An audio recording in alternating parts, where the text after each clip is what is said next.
الحمد لله رب العالمين والصلاة والسلام على رسول الله وعلى آله وأصحابه أجمعين. برنامج كان واحد لها فتاوي عذر كفيروس كورونا. فيروس كورونا أما عابقان إلهي سبحانه وتعالى وعالم كادكو امتحامي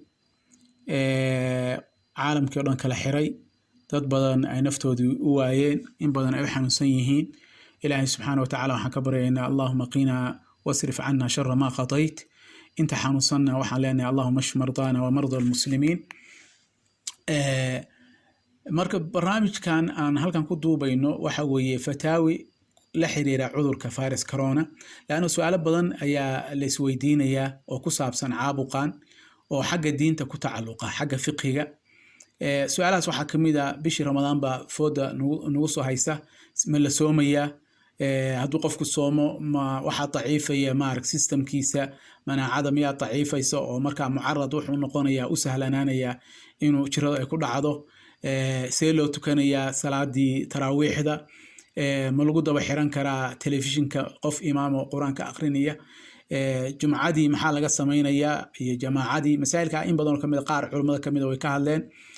masaajidada ma la xiri karaa qofka meydka ah see loogu tukanaya see loo dhaqahaya see loo kafanahaya see loo tashiicinahaya salaatul qaa'im lagu tukan karaa maadaama dad badan ay maaragtay aysan ku tukan iyo masaa'il kale oo fara badan runtii. marka masaa'ilkaas waxa kamid ah oo u dambeysay oo hada nala soo weydiiyay virus corona ma cuqubo ilaahay subxaanahu wa ta'ala uu khalqiga ku ciqaabaya miyaa cuqubo ilaahay uu ku soo dejiyay bini aadamka miyaa iyo waxa lamid taasaan u horumarin doonaa insha Allah wax ka taaban doonaa laakiin intaanu taaban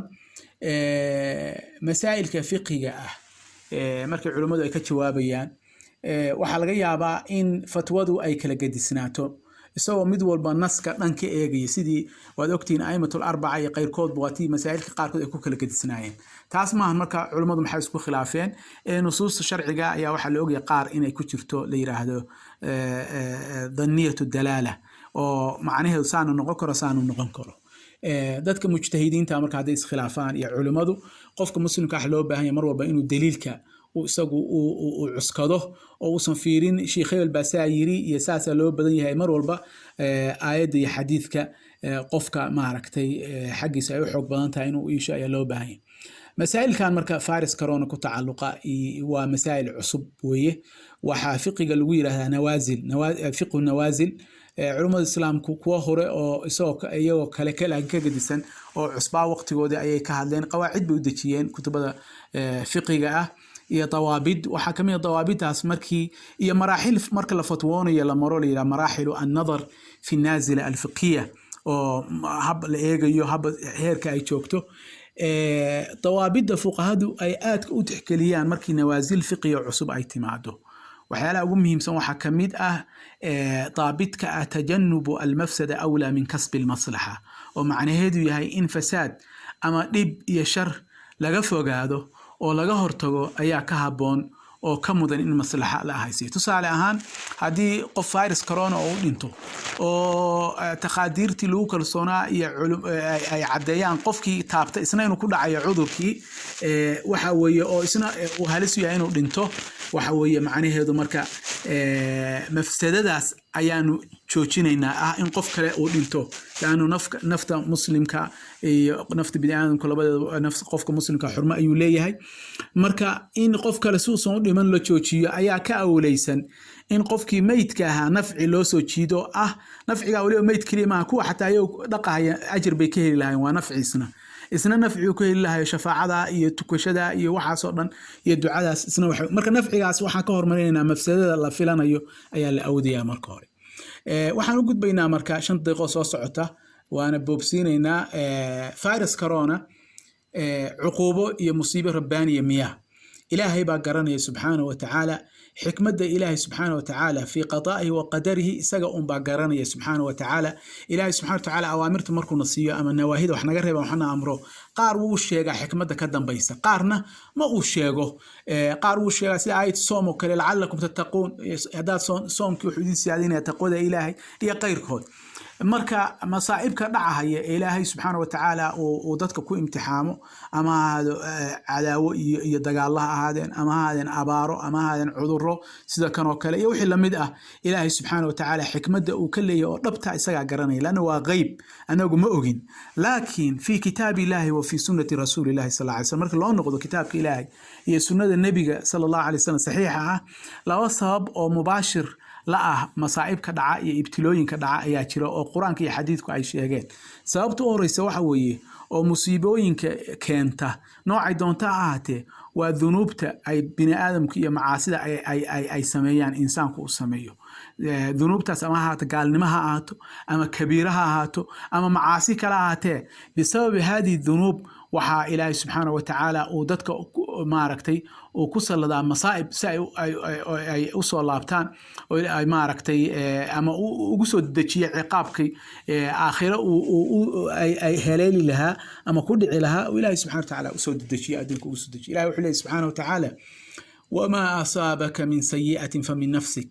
musiibo kuguma dhacdo ilaa hadday kugu dhacdo naftaada ayaa sabab ah famin nafsik mufasiriintu waxay dhaheen famin nafsika ay bidambika dambi adigu aa gashay ayaa sabab u ah ilahay wuxuu aayad kale ku yiri suuratu shura wamaa asaabakum min musiibatin fabima kasabat aydiikum wayacfu can kathiir musiibo kastoo idinku dhacda waa wax gacmihiinu ay kasbadeen waa wax idinku isku soo jiideen ilaahay in badan buuba idin cafiyaayo haddii wax walba ilaahay idin qaban lahaa dhulkaba hedi cidna ilaahay ugama tageen subxaana wa tacaala ilaahay waa latiif waa raxiim inta uu noo dhaafayo subxaana wa tacaala ayaa badan nabigu sal alla alay slam xadiiska anas wuxuu yiri النبي وحي صلى الله عليه وسلم إذا أراد الله بعبده الخير عجل له العقوبة في الدنيا وإذا أراد الله بعبده شر أمسك عنه بذنبه حتى يوافي به يوم القيامة حديث ترمذي ووريه وأنا حسن بويري شيخ الألباني صحيح الترمذي كنت صحيح هذه إلهي أدون كيسة وخير لدونه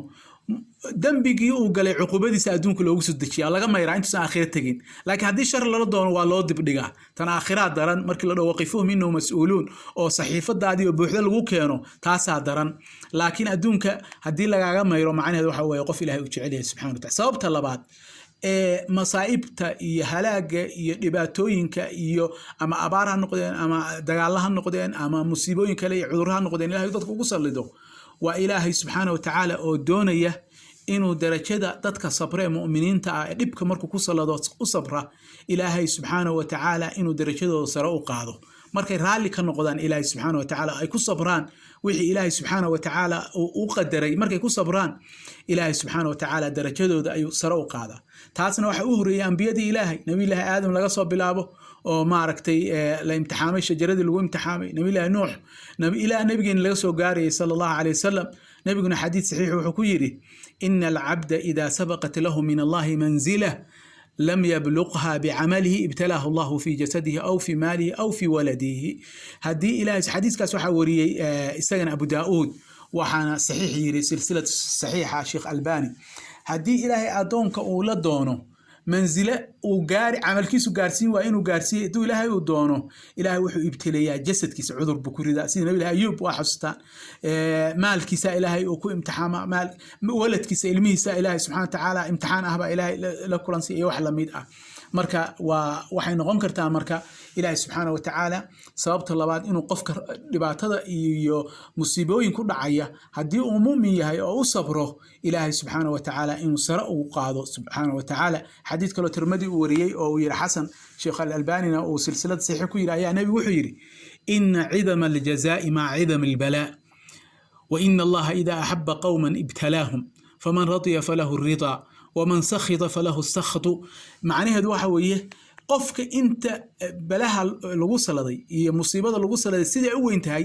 ayaa ilaahay subxaanahu wa ta'aala ajirkan ugu weynaya haduu ilaahay qoom jeclaadana ilaahay musiibo ay ku ibtileeyaa kuwii marka musiibadaas ku raali noqdo oo yiraahdo waa ilaahay qadiis iyo qadarkiisa oo ku sabra oo ilaahay barya oo toobad keena ilaahay agtiisa rida ayay ku leeyihiin raali ahaansho qofkii laakiin maaragtay waa wareey yiraahdo oo wajiyada garaaca oo qayliya oo ku raali noqon waayeen ilaahay waa u carooda sakht ilaahay waa u carooda subxaanahu wa ta'aala ilaahu ha noo caroonin ilaahu kuwii ku raali noqda wixii aa u qadartay ilaahu naga dhig labada sabab oo hore aan soo sheegnay xadiidka caaisha ayuu nabigu ku jamciyey wuxuu yidhi maa yusiibu lmu'mina min shawkatin famaa fawqaha ilaa rafacahu allahu biha darajatan aw xada canhu biha khati'a xadiidku waa muttafaqun caley bukhaari muslim baa wariyey qofka muslimka hadday qodax ay muddo waxa ugu yar qodax yar hadday muddo iyo wixii ka weyn sida virus corona iyo wax lamida ama qofu jeclaabaa dhintay ama maalkiisiba dhaafay ama abaarba alla ku salladay qodax iyo wax ka weyn hadday ku dhacaan oo uu markaa ku sabro ilaa rafacahu allahu biha daraja ilaahay darajadiisa ayuu sare ugu qaadaa maaragtay uu agtiisa ku leeyahay aw hadduu aan darajada kor loogu qaadin xadda canhu biha khadi'a dembi uu galay ayaa ilaahay ka mayraya dembi uu galay ayaa ilaahay ka mayraya marka haddii aan u soo noqonno su-aashii ahayd virus corona ma cuquubo rabbaani ilaahay khalqiga ku salladay miyaa nacam way noqon kartaa musiibo waxay noqon kartaa oo kale dadka mu'miniinta raxmad bay u noqon kartaa naxariis ilaahay ugu naxariisanaya subxaana wa tacaala dembiyada laga mayrayo ama darajadooda kor loogu qaadayo xadiidkii sacd ibn abi waqaas radi allahu tacaala canh ayaa wuxuu yidhi qultu waxaan idhi yaa rasuula allah ayu naasi ashaddu balaa'an dadka yaa ugu imtixaan badnaa qaala markaasuu nabigu wuxuu alambiyaa uma alamthalu falamthal ambiyadii ilaahay iyo ku kusoo xiga sida sidiiqiinta iyo shuhadada iyo saalixiinta iyo fayubtala arajulu calaa xasabi diinihi qofka waxaa la imtixaamaa hadba diintiisu heerka ay joogto fain kaana diinuhu sulban ishtadda balaa'uhu haddii diintiisu ay qawi tahay iimaankiisu uu qawi yahay imtixaankaa loo dhuujiyaa markaasuu sabraa markaasaa ilaahay subxana wa tacaala darkiisa sare u qaadaa wain kaana fii diini riqa haddii diintiisu laakiin jileec iyo ay ku jiro maari dabacsanaan ay ku jirto ubtiliya calaa xasabi diini kaas waxa weeye yuusan xerada dhaafin xoogaa yaryara la gujina ayaa soo gaarta famaa yabraxu lbalaa'u bilcabdi xataa yatrukahu yamshi cala alardi ma calayhi khadi'a qofka musiibadu kama suusho inay ku dhacdo ilaahay suu musiibo kastoo ugu ridayo dembi uga dhaafayo ama darajo sare ugu qaadayo marka dambe qofku wuxuu noqonayaa waa qofkii sabro laakiin oo ilaahay subxaana wa tacaala marka dambe qofku wuxuu dhulka dul soconaya isagoo dembigiisiiba la mayrayba intaan aakhire la tegin maca daalik labadaas sabab waxaa laga yaabaa suwarka balaayada qaarkood inay midkood uu daahir yahay ayaa laga yaabaa oo waxaan ku garan karnaa culimmadu dheheen qariinada ayaan ku garan karnaa in ilaahay subxaana wa tacaala musiibadan dhacday ay tahay balaayo khalqiga ilaahay ku salladay ama inuu darajadooda ilaahay subxaana wa tacaala dembi dhaaf iyo naxariis iyo toobadkeen ilaahay ugu talagalay qariinada ayaan fi qariinada waxaanu eegaynaa waxa ku tacalluqa maalan haddii musiibada ilaahay gaalada uu ku sallado waxaan ognahay gaal inaan ilaahay darajadiisa sare u qaadayn qiyaamanays waxba ool ilaahay subxana wa tacaala wasnigiisa aan la cuslaynayn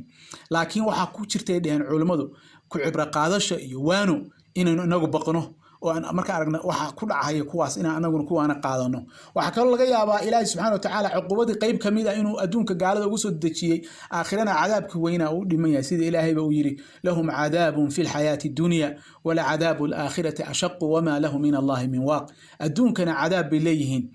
maaragtay aakhirana cadaab kasii adag bay leeyihiin buu ilaah yidhi subxaana wa tacaala amaa qofka muslimka haddii la ibtileeyo qofka muslimka laakiin caasiga ah ee dembiyada ka dhacaan ee faasiqa ah qofkaas waxaa dhannigeenu u badan yahay wallahu aclam in ilaahay subxaana wa tacaala uu takfiiru sayi'aat dembiyada ka dhacay laga mayrayo laanno dembiyada in laga mayro u baahan yahay qabla rafci darajaat inta aan darajadiisa sare loo qaadin in maaragtay waxa laga inuu toobad keeno dembiyadii laga dhigo ayaa laakiin hadduu qofku yahay qof mu'mina oo ilaahay caabudi jiray oo saalixa oo ilaahay ku shukrin jiray oo ilaahay ku xamdin jiray oo ilaahay u noqon jiray oo markaa musiiba ay ku dhacdo culimmadu waxay dhaheen dhannigeena waxaa qaalib ah qofkaas ilaahay inay karaamo darajadkiisa uu sare u qaadayo uu ilaahay uga dhigayo subxaana wa tacaala addoommaduna waa waxa weye shuhadaa ullahi fi lard marka qofka muslimka ah sidiisaba haddii uu ku sabrana waa khayr hadduusan ku sabrina waa shar iyo hede dembi ayaa u imaanaya marka walaalayaal dembi bahalkan koronaha ama jiradan koronaha imtixaanka ah ilaahay subxana wa tacaala aan barino ilaahay aan u toobad keenno ilaahay subxaana wa tacaala waxaan ka baryaynaa ilaahay inuu noo naxariisto noo dembi dhaafo musiibadaa dhacaysana uu gees naga mariyo ayaan ilaahay ka baryaynaa intii u dhimatayna ilaahay shuhada inuu uga dhigo inta xanuunsanna ilaahay inuu caafiyo ayaanu halkaas marka ayaynu ku dhaafaynaa masaladii ahayd virus corona ama musiiba ilaahay khalqiga oo ku imtixaamayba wa nacam way noqon kartaa xikmadana ilaahay baa garanaya waxay noqon noqon kartaa oo kale maaragtay musiibana way noqon kartaa raxmad ilaahay dadku say ugu soo noqdaana way noqon kartaa hada wallahu subhanahu wa ta'ala a'lam wa billahi tawfiq wa salaamu alaykum wa rahmatullahi wa barakatuh